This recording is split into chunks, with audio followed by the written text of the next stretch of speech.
skills and character since 2003. Kids dive into exciting STEM projects, sparking creativity through hands-on coding, art, and dance. They elevate their mind, spirit, and body in summer and winter programs. Visit firstshottn.org today to learn more. First Shot, where kids gain, elevate, and develop. All sports talk, weekdays at 5. WGNS, your good neighbor station. Rutherford County's place to talk. We're the Good Neighbor Network. FM 101.9 and AM 1450 Murfreesboro. FM 100.5 Smyrna. Audio and video streaming at WGNSradio.com. This is the Roundtable. Tennessee Association of Broadcasters Award winner for Best Local Talk Show. A look at the news, views, politics, sports, and people shaping Rutherford County. Good morning. This is Bill Krause on the WGNS Radio Roundtable, Thursday morning edition, and I hope you're enjoying this nice spring morning. This is really, in my opinion, the best time of the year. Well, fall is nice, but give me some good springtime weather in Middle Tennessee, and that really makes the best of us all. We have this morning with us certainly a major player in the success of Middle Tennessee, a friend, an associate, and a gentleman that I have the greatest respect for, both personally and professionally, Dr. Michael Torrance, who's the president of Motlow State Community College, a network of schools headquartered down in Tullahoma, and yet, and I would say the largest campus, Smyrna. Correct. Would that be correct? With roughly 2,000 plus in attendance, a little more. It's growing. Yeah, it's growing. So welcome aboard, and I'm going to call you Michael. You're a friend, not Doctor. We're past that now. We are past that, absolutely. How many years has it been president of Motlow? So I count time with anything in terms of graduation and completion. Correct. Because graduation is impact, so I can measure that. This is my 9th graduation coming up this next Monday on May 11th at the Murphy Center. So looking back at this year, the 2025-26 academic year, special reflections, special memories, special highlights? Well, the fact that we continue as an institution to be involved in conversations about not just what is necessary in the immediacy in the state of Tennessee and southern Middle Tennessee, but that we're part of conversations about the future of Tennessee. Mm-hmm. That's something I've been reflecting on most recently. The fact that my daughter is now 26 and my son is about to graduate from high school is also marking time for me. So personally, that's something I've been thinking about as I watch gray hair grow on my hands now that I didn't have before. So those are two things that are important to me, that we're relevant in terms of supporting business industry, workforce development, emergent technology, school districts, and higher education partners, and we still continue to push forward. So that speaks volumes to the men and women I get a chance to work with every day, like you. Sure. Yeah. And the demographics seem to be changing. You know, I have been associated as an adjunct with Motlow, since 9/20/04. So what's that? 22 years. And the student overview is changing. An older student is attracted, the adult learner, a number of veterans coming back, and specifically, and I am so in love with the dual-enrollment program, sir. And just a great grasp of young men and young women, although I always have to kid them. There's got to be a disappointment for them. Right. And that disappointment is, and I think it's scheduling, they graduate from Motlow with an AA degree, and a week later they've got to go back to the high school for graduation. Right. And I've asked them, I said, that's got to be a little demoralizing that you're sitting there told to go on, and you already went on. Right. Sally Pack has grown dual enrollment along with her team of folks in support from faculty and staff. People. The partnership has grown from what I believe is a great formula. Initially, when you meet anyone, it's about establishing a rapport and a level of trust with them, and you move from that to relationship, and then from relationship you really get into the context of how deeply can I trust you with my kids to get them where they need to go. And she's done a wonderful job with her team through our 11 county service area, and engaging a little bit in northern Alabama because of the growth that's happening in Huntsville. Sure. The 570,000 some odd people that are now in Huntsville, which is making it one of the 3 largest counties, Madison, in Alabama, and that growth is happening to us at the bottom of the service area in Lincoln County and Franklin County. So, lots more growth to happen with dual enrollment, and currently it settles roughly about 31 to 32% of our total enrollment. That's amazing. Yeah. Amazing. Yeah. And do you have many of the high school districts or the high school districts plugging into it? Yes, sir. And the interesting thing is, we are one of the largest dual enrollment providers in the state of Tennessee for our system. Fantastic. The middle college is going great and growing like gangbusters in Rutherford County. Thanks to Jimmy Sullivan and his team at Rutherford County Schools. We're thankful for their partnership. Laverne High School is seeing opportunity after opportunity after opportunity for their young kids in terms of where they graduate and where they head after graduation. Sure. So kids are going to Vanderbilt. Kids are going to MTSU. We're still the #1 feeder for MTSU, but kids are also popping up to the Northeast. I don't know why they want to go to the snow, Bill, but they do. So we're seeing kids, some of them are landing at some of the Ivy Leagues, and that's exciting because I hope that they get that education and bring that back to us here in Middle Tennessee. I'm not sure what the statistics would be, and how many campuses now with Motlow? So we're 7 total now. We've added 2 annexes that are specifically designed for aviation flight simulation training, Bedford County and the Upper Cumberland, which is Sparta / Cookeville / DeKalb, Van Buren. You're getting a long distance away from. Yeah, we're stretching, and it's twofold. It's because of need. Sure. And we're doing things that we hope to continue to build along lines with MTSU in terms of aviation as one of our central partners in expanding that partnership at these local airports. Well, MTSU just relocated down to Shelbyville Airport with their program and so forth.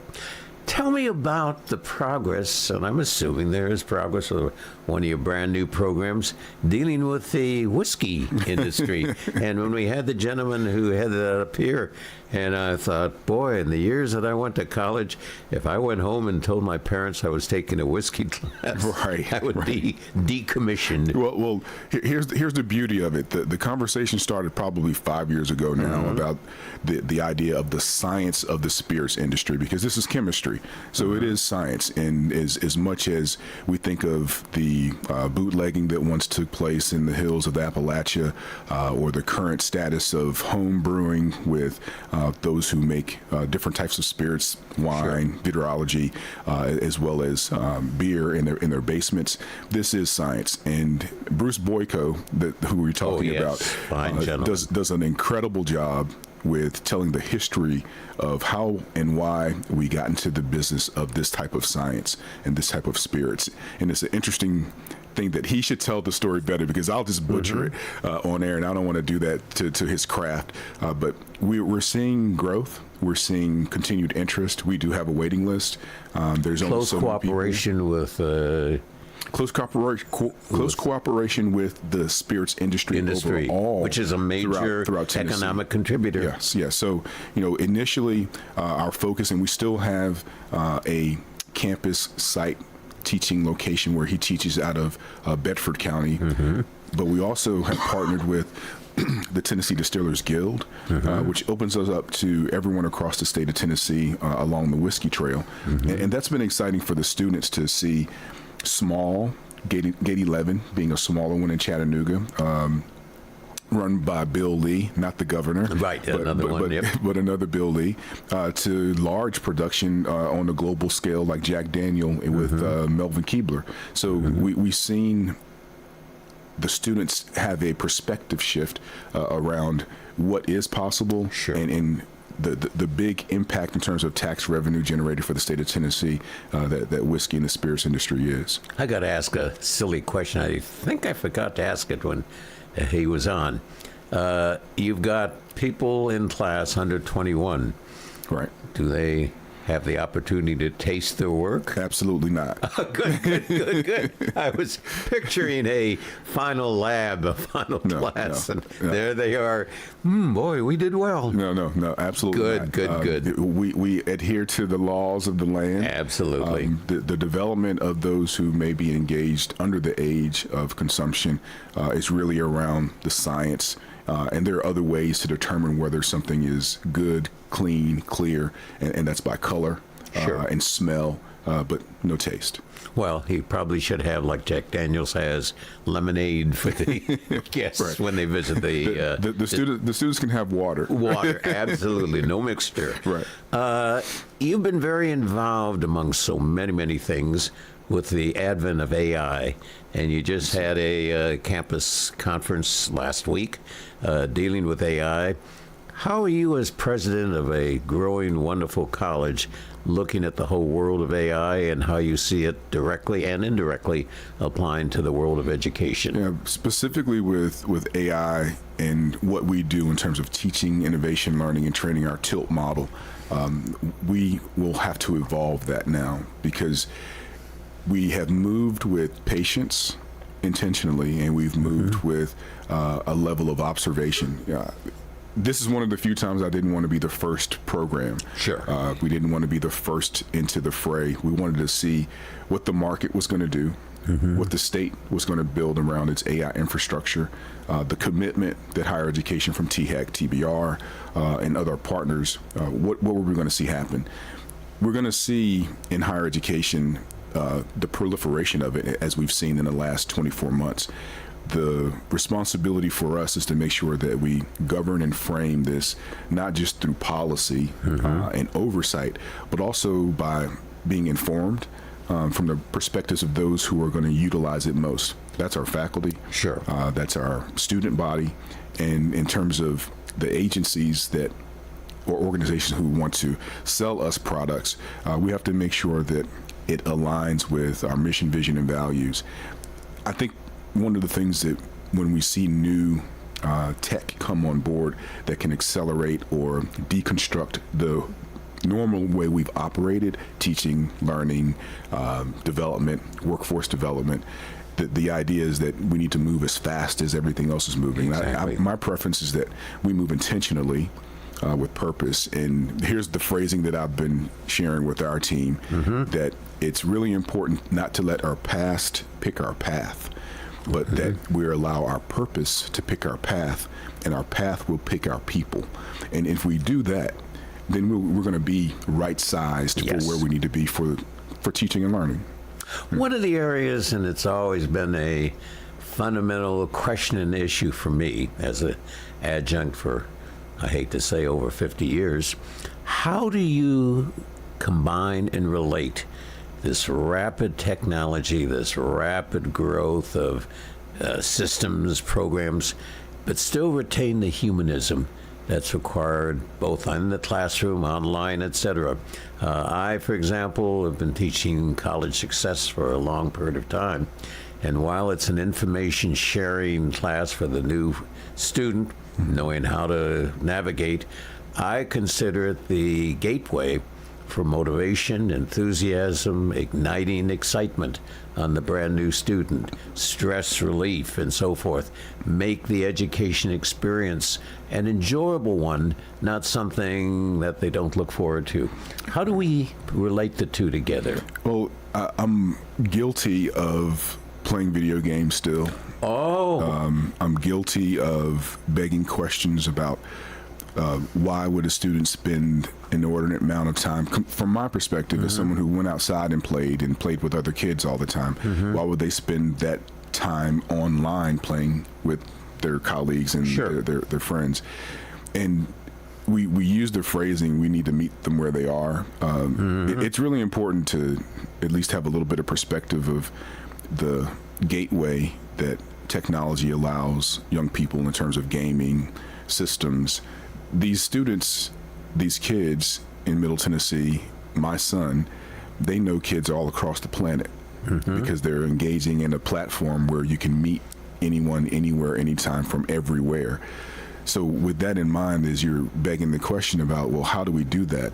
I think one of them is, let's get the context of where they are and why they're doing it that way. Good. And then when we get them in the classroom, we have a wonderful opportunity to allow them to leverage that way of thinking, that mode of communication, and that way of engagement to better push them to dig a little bit deeper for the purposes of knowledge gain. So that's one of the messages that we're communicating. We don't want to, because I remember one time when I first started, someone asked me about, at the time in 2018, I was at the diner, one of my first interviews in the county, and they asked me about students using cell phones in the classroom. And I said, unless the tool, which it is, unless the tool can be used for the purposes of advantaging the student with the curriculum, and it has to be in alignment, then it's not a useful tool. And so I feel the same way as we think about anything, that if it doesn't advantage the student and isn't in alignment with the curriculum, then it's not a useful tool. Exactly. Yeah. Well, I do a significant amount of participatory learning, and it's something that and I put them into groups continually. I want them to interact with one or two other people in a group.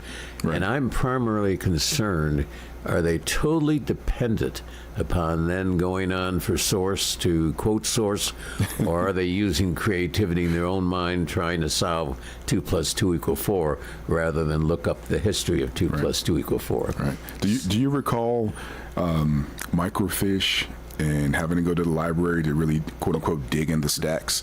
Oh, I recall going to the library and those old wooden cabinets, all with the same library smell. I shall never forget that. That was the smell. Every library you'd open up for the Dewey testing and so forth, and there was that wood smell was really kind of an interesting aspect. I sure do. And so I recall the comments from some of my professors at Tennessee Tech University and South Dakota State, that there's an importance in terms of the continuum of teaching and sharing information. One, we don't get to keep it because it's always evolving. But for students today, I wonder how and where our library scientists make sure that they have an understanding of, I want you to know how to do what we always had to do to get started. Right. Literally microfiche and pulling the card catalog and the Dewey Decimal System. So now you can simply type it in at the tips of your fingers, or you can beg the question by asking Siri. Oh, absolutely. And ask Siri, can you make sure that you give me some reputable references from .gov.edu?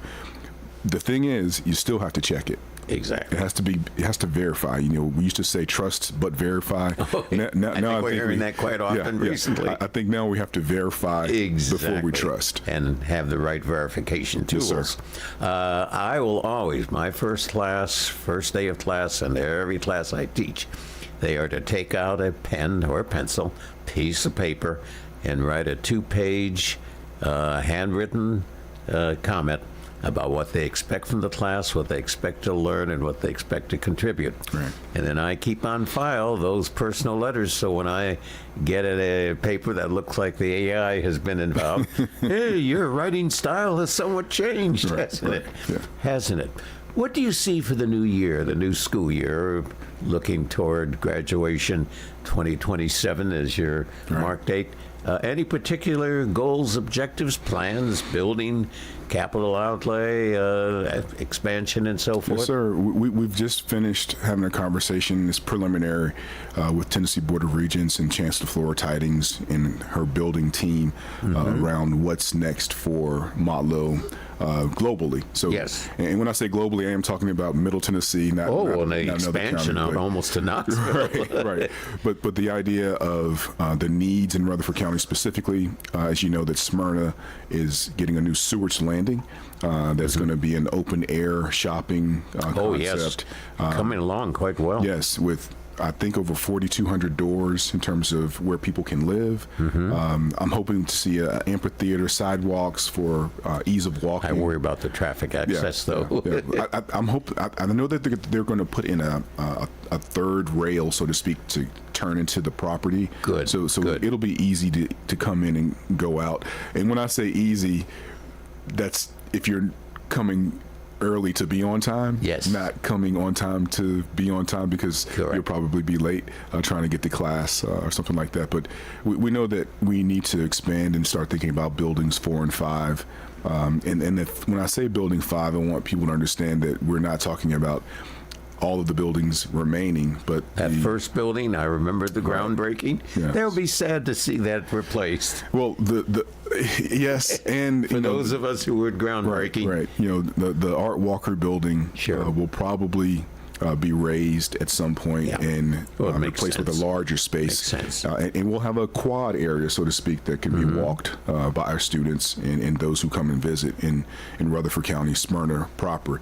In McMinnville, where we have the Automation Robotics Training Center, and we're training people all over the state of Tennessee, Southeast region, and the nation on robotics and mechatronics and PLCs, welding.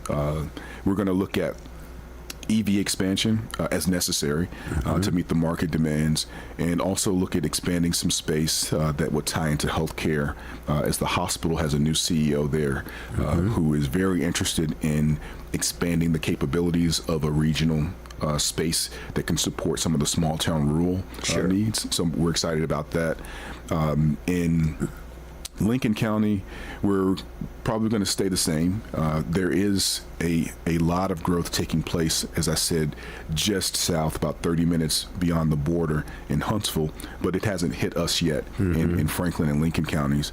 Moore County, conversation around expanding opportunity around workforce and economic development, also expanding space for that reason in particular to assist with opportunities for THEC, Department of Labor, and local chambers of commerce and others to convene, as well as create space to provide training and skill development on a continual basis. We are open from dusk till dawn, Yes. but the idea of leveraging these spaces that we're paying for the heating and cooling anyway, I'd love to see us move into some programmatic avenues there on the weekends for workforce development. Well, you did have the weekend program, and I have thoroughly enjoyed Yes. teaching for Phyllis when she had that adult program, and students loved it. Yes. They loved it from the standpoint that they were working full-time, life full-time, and it was just as easy to come on a Saturday morning, and they were actually, believe it or not, they were mentally alert in a different direction. Yeah. You know, when you come to class on a Saturday, it's an informalized, you're wearing informal clothing, your mental attitude is informal. You haven't just either come off work or on your way to work or coming from your weekly life activities. And it really was a very positive program. We hope to see in the White County area, we're expanding, as I mentioned, aviation in that area. The need for EMTs, AEMTs, paramedics, and the like, I believe is going to give us a chance to button up and zip tie literally to some things that are happening in the Upper Cumberland overall as a region through expansion at the Upper Cumberland Airport. And dual enrollment in White County is probably the biggest it's ever been. Wow. So again, hats off to Sally Pack and team for doing those things, and the academic unit, Dr. Virginia Verdon, Dr. Megan McManus, for pushing the creation and sustainable partnerships that have been healthy for us up Yes. there. Yeah. One of the major areas, and I know you are very significantly as a college involved in it, major employment in Middle Tennessee is hospitality. Yes. And do you see that as a growth field? Yes, sir. So we'll start our hospitality program on the Moore County campus. Good. It'll be the first time we've moved into this space this coming fall. We are in the throes of ordering things for the last 6 to 8 months, hoping that they come in as quickly as they possibly can so that we can get that started and off the ground.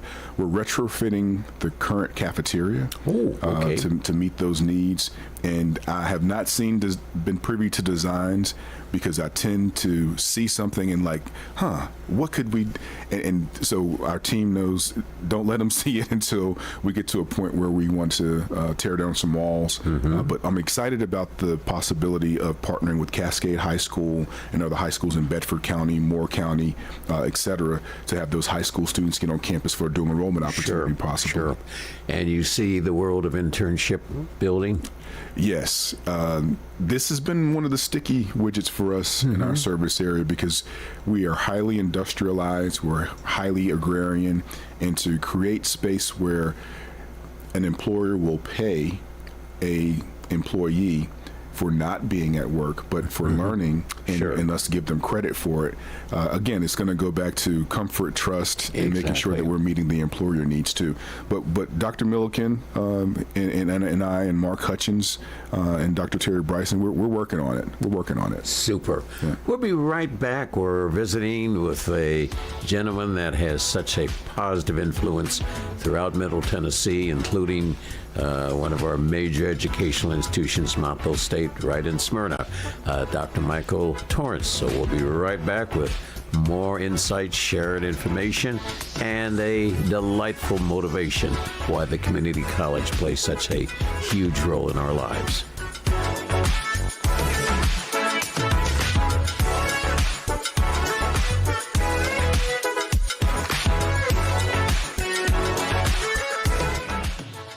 When it comes to your child's health, you want care that's close, convenient, and centered around the needs of your family. At MMC Pediatrics, we're more than just doctors. We're partners in your parenting journey. Here for every growth spurt, for every boo-boo, every fever, and every flu. Our team approach means that your child always sees someone that knows them. We are MMC Pediatrics. We are right beside you every step of the way. What's the location of your emergency? I think my kid OD'd. Hi, I'm Craig Harris. I'm County Commissioner of Rutherford County. One of the reasons I ran for office is because I wanted to bring awareness to the opioid epidemic that's impacting our county. To stop providing this epidemic with people as we educate them. We have a lot to do, and we have to come together as a community because this problem's not going away.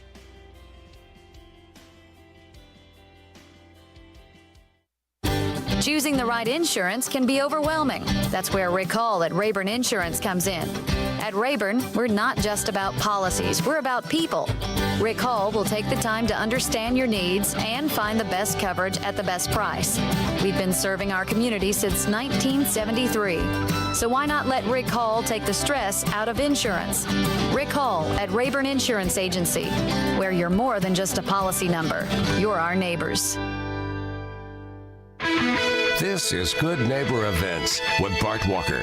Brought to you by AmeriCare Pest Control and the law offices of John Day. This is a paid legal ad. At the law offices of John Day, we take only real cases that make a real difference. Dear John, I want you to know that I appreciate everything you have done so much. I know you went over and beyond, and that's why I just think the world of you. Thank you. Robert K.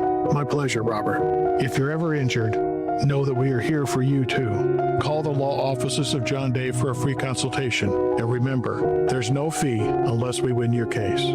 Seriously injured? Call me, John Day. Now, Good Neighbor Events. Here's Bart Walker. Legally Blonde opens this weekend at the Center for the Arts in Uptown Murfreesboro, May the 8th through the 17th. And over in Smyrna, the Smyrna Depot Farmers Market opens this Saturday and continues through September 19th at the Smyrna Depot. That's open from 8 until noon every Saturday, starting this weekend at the Smyrna Depot. And of course, Main Street's Saturday Marketplace is also open. They opened last weekend, right around the Rutherford County Courthouse on the Murfreesboro Square. The Red Cross is still critically low on blood.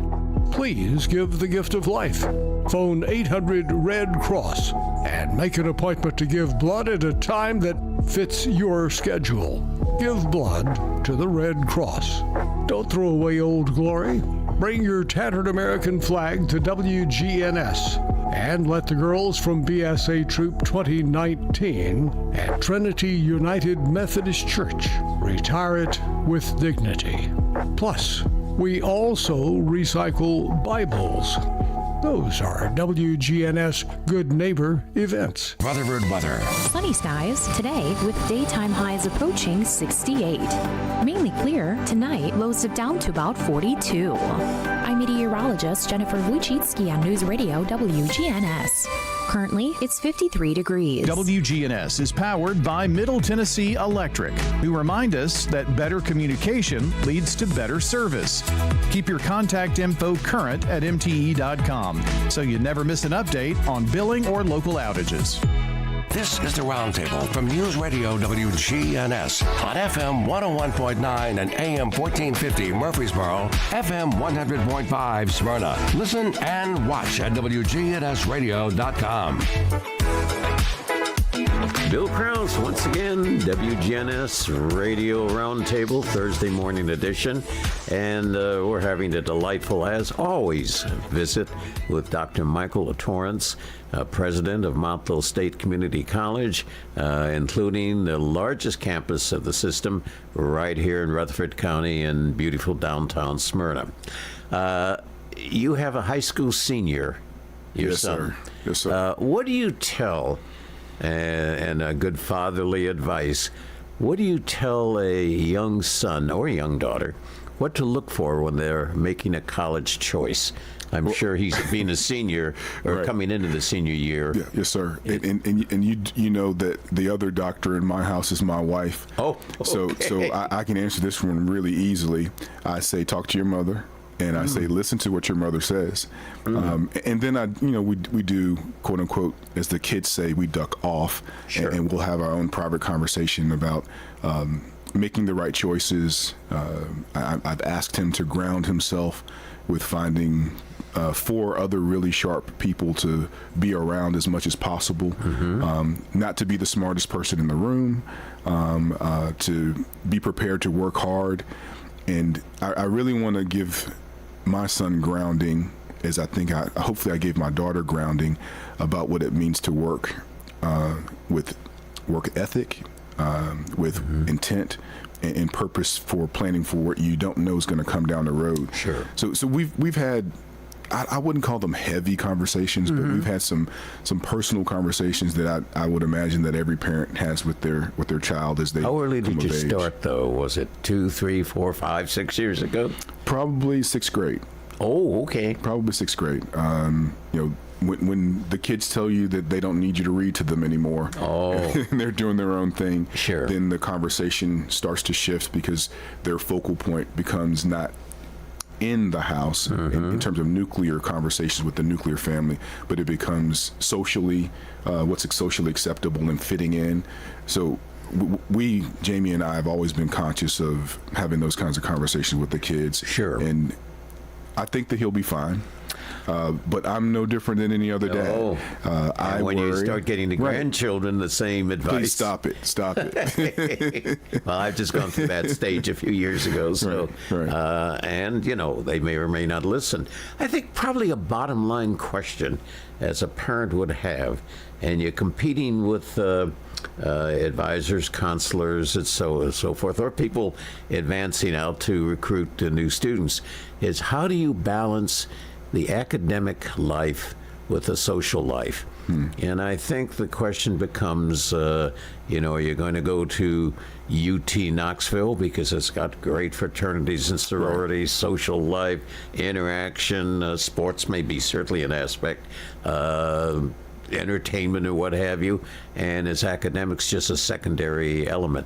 Yeah, what's when we talk about balance, Bill, what's interesting is that when I used to walk across campus, when I first started working in higher education, and even as a student, we had flip phones, not smartphones. So the engagement level with the person next to you, or coming eye to eye with someone as you're walking up and down the sidewalk heading to class across campus, it was different. And even today, like this morning, a gentleman lost his hat on his way to the barbershop here on the square in Murfreesboro, but he was on his phone. So I stopped my car, got out of the car, grabbed his hat, give him his hat. He's like, "Oh, thank you. This is my favorite hat." But the disconnect is, when we talk about balance, I think we are imbalanced to a degree because we're constantly looking at screens, flipping screens, tapping on screens, and the balance is trying to get back to the middle. Sure.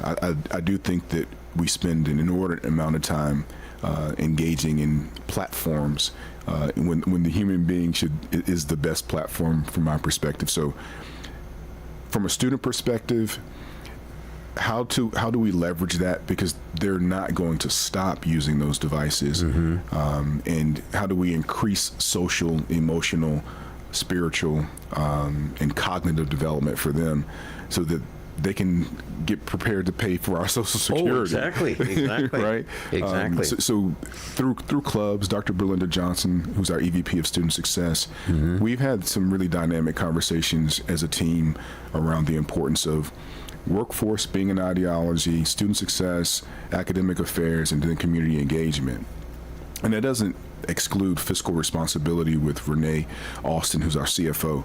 Our goal is to make sure that we're trying to blend and align what used to be discovered or talked about as silos. Let's put it all together. Dr. Shelton, Ramona Shelton, is a part of these conversations. Wonderful lady. So that we can create space for students to see themselves everywhere the same way, and allow them to develop some deeper critical thinking skills as they go through this. I will ask a class toward the end of the semester, and I've had to correct the responses, but I have said, how many of your fellow students in class do you know their names? Right. And, you may know the person next to you on your right and next to you on your left. So what I do literally, and it's crazy, it's fun, at the end of each class there to walk around and a minute or two before adjournment, shake hands, introduce themselves, create networking. And that always stood out with me with you. And I will tell you something you did, and it has stuck with me, and I'm not just trying to throw roses at you and so forth. I appreciate it. Yeah, you will walk through a campus. You informally come into a classroom. You have, in my case, come in twice. And you will ask the students questions, and you will make a point of shaking hands with each student. Yes. It's not a politician. It's not somebody vote for me next Tuesday or what have you. And I will tell you how many students have said to me afterwards, the president of this college actually came to me and shook my hands. That is something that stays right in. Yes, sir. And how do we share this interaction? All the technology, and you're going to think I'm an anti-technologist. And I am to a degree, because I like the personal network contact, friendships, and the human relationship. Right. And no matter what I'm doing, I've done that all my life as a city manager, as a nonprofit association manager, and as a teacher, and how to bring people together. Yeah. And it is so important, so important. So get off your phone and look the person in the eye and say, and not just superfluous items, how are you doing today? No, I hope you're having a wonderful day, and so forth. Right. I want us everywhere. And when I say us, the extension of the office of the president is that I get the opportunity to be front-facing in the community, with the legislature, with business and industry leaders, directors of schools, that gamut of role and responsibility. But at the end of the day, when I say I want us everywhere, when a student, whether they transfer or they get a job within the community, I want them to understand what the quote-unquote Motlow experience was like. I don't get to shake everybody's hand. No, but you make a good effort. But the effort is that if we don't have connection, we can't get to rapport.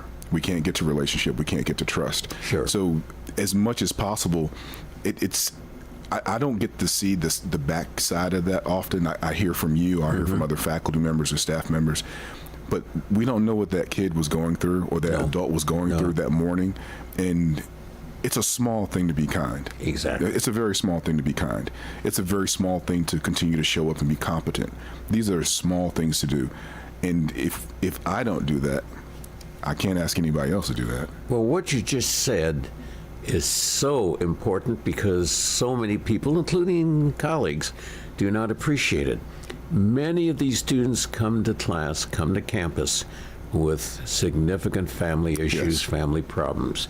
We're not trained as psychologists to be able to respond, but if I see a student in trouble, I do know the reference points, and the college has set up great resource reference points to pursue, but even beyond that point, listen to the student, not hear them, listen to them. What are they saying? I'm not there to give advice of how a family situation, there are students who come from a very dysfunctional family. Many, and I talked about at the beginning of our visit, the demographic change. A lot of people who have come from other countries. And I was amazed in Motlow, the large Egyptian community. Yes. And I always tell them, I said, a senior citizen should never go to Egypt. And they look at me, why? I said, because when they go there, they look around and they become senile. Oh, bad material. Hey, that's a dad joke. I get it. I like it. I like it. And who was the first chiropractor in the world? Who's that? The one who took Napoleon Bonaparte. Okay, yeah. I'm going to take that one with me. I'll take that one with me.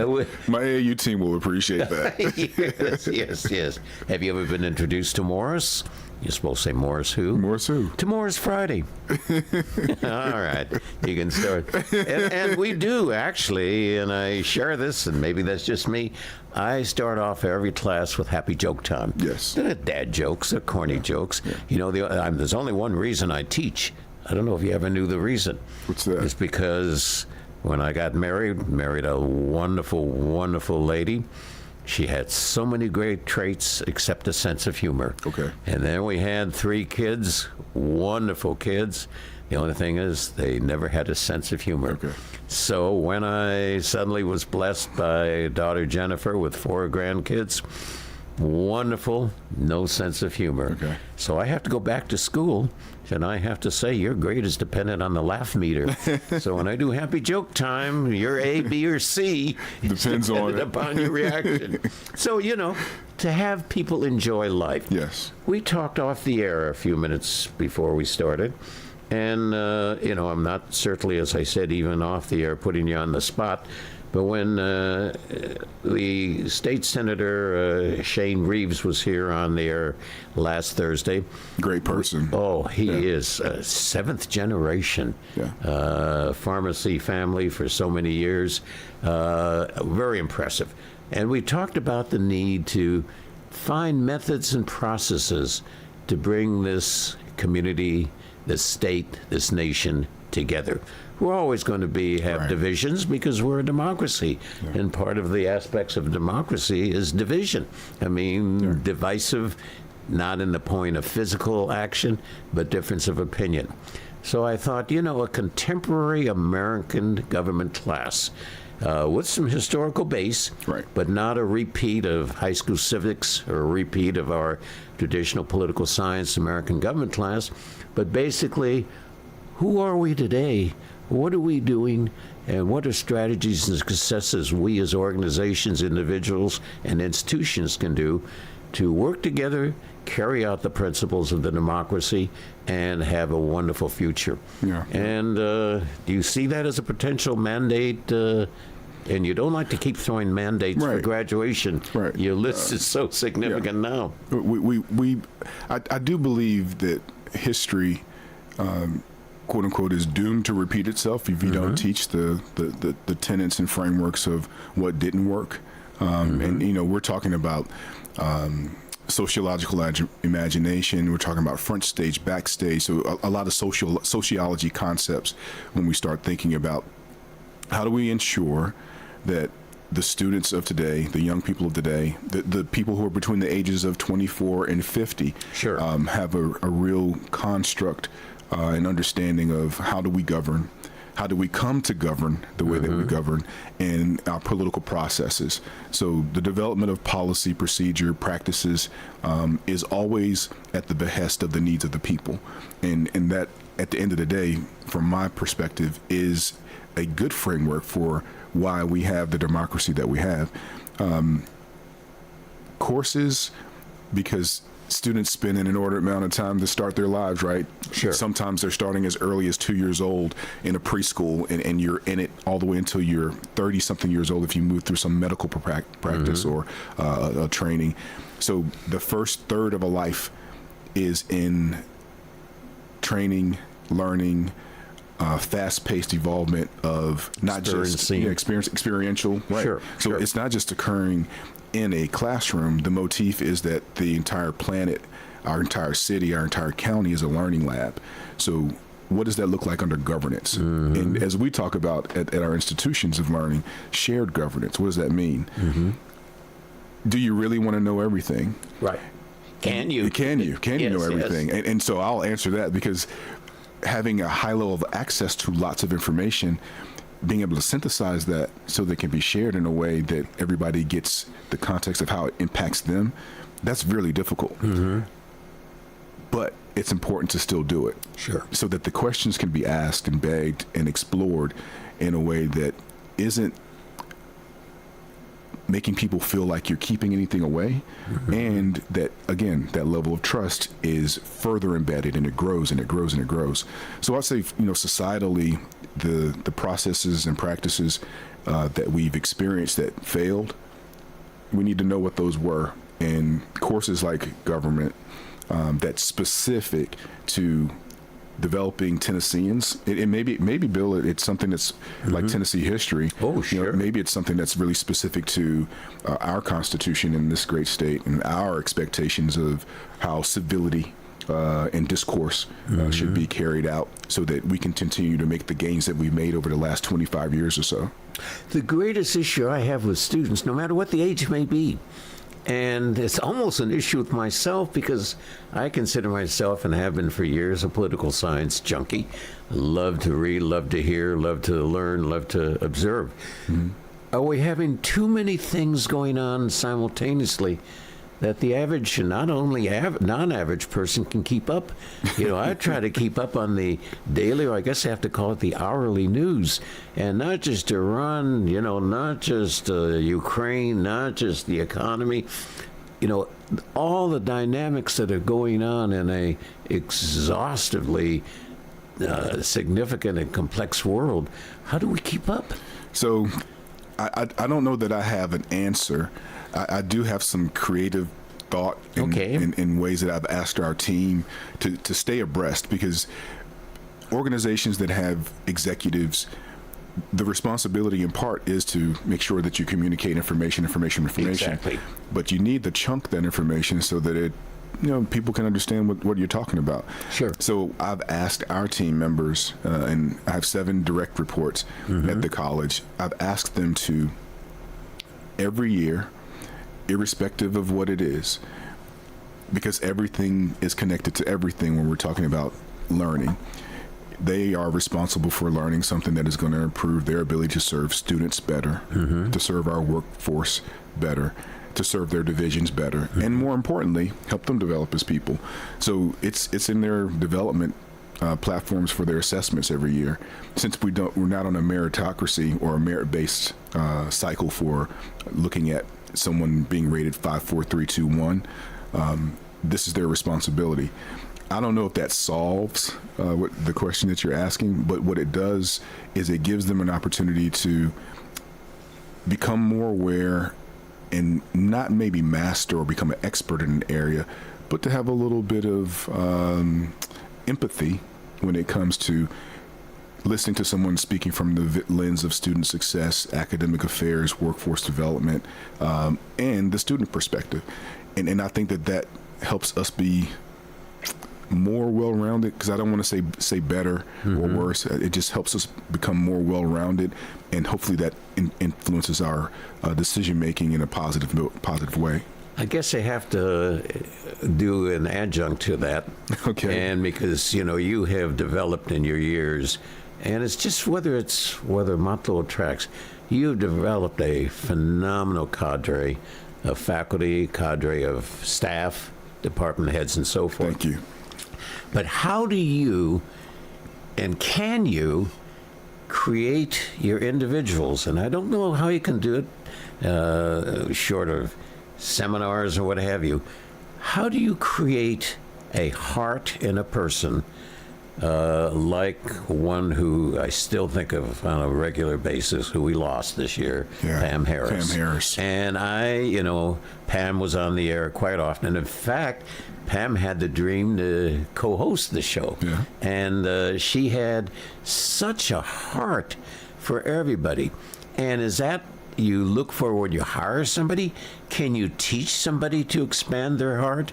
If you could clone the late Pam Harris to everybody, I mean, you would be beyond the perfect staff. The conversations that we have when things get sticky or we are in disagreement of not where we're going and what we want to accomplish, but how to get there, I reference be kind.